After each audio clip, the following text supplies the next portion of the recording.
বন্ধুগণ, আজকে আমি আপনাদের সাথে শেয়ার করব আমার খুবই সিক্রেট একটি বিরিয়ানি রেসিপি।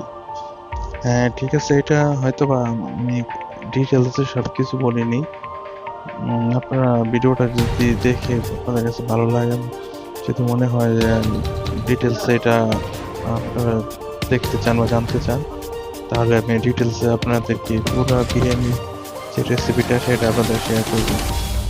অবশ্যই বিরিয়ানি রেসিপিটা খুবই নর্মাল, বাট আমার কাছে অনেক ভালো লাগে। আমি সপ্তাহে একদিন এই বিরিয়ানিটা বানাই।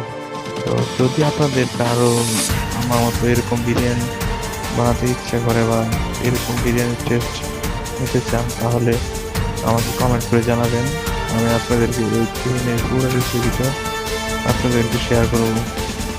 তো দেখতে পাচ্ছি বিরিয়ানির যে গোস্তটা আমি রান্না করেছিলাম, সুন্দর একটি কালার। অবশ্য আমি এটার মধ্যে যেসব ইনগ্রেডিয়েন্টস গুলো দিয়েছিলাম, মশলা বা আরো যা যা দেওয়া লাগে, সেগুলো ভিডিওর মধ্যে আপনি পেয়ে যাবেন। তো যদি আপনারা পুরোপুরি এটা জানতে চান, তাহলে আপনাদেরকে আমি বলবো, সমস্যা নেই। তো বিরিয়ানির সাথে একটু সালাদ না হলে ভালো লাগে না আর কি। তো এই জন্য আর কি আপনার এই সালাদটা বানিয়েছিলাম।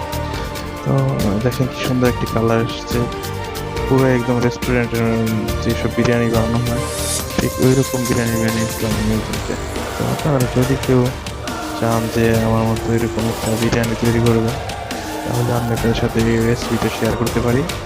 তো অবশ্যই আমার সাথে থাকবেন। এরকম মজার মজার বিরিয়ানি, ভিন্ন ভিন্ন অনেক আইটেম আছে যেগুলা আমি অবশ্য রান্না করতে পারি, বাট এটা দেওয়া হয়নি। ওই দিনকে আমি ভিডিওটা করেছিলাম, তাই দিলাম। যদি আপনাদের সাপোর্ট পাই, তাহলে অবশ্যই আমি আরও ভিডিও বানাবো, ভিডিও আপনাদের সাথে শেয়ার করবো। তো দেখতে থাকুন ভিডিওটা, আশা করি অনেক ভালো লাগবে। অনেক টেস্টি হয়েছে বিরিয়ানিটা, দেখেন কি সুন্দর একটা কালার।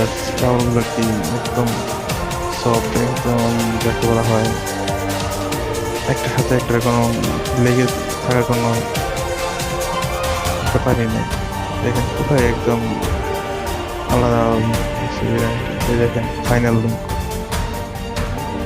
সেই সেই একটা টেস্ট হয়েছিল ওই দিনকে বিরিয়ানিটা। তো আপনারা একদিন ট্রাই করতে পারেন। আর যদি আপনারা কেউ আমার আশেপাশে থাকেন, তাহলে আসতে পারেন, সবাই দাওয়াত রইল। আমি আপনাদের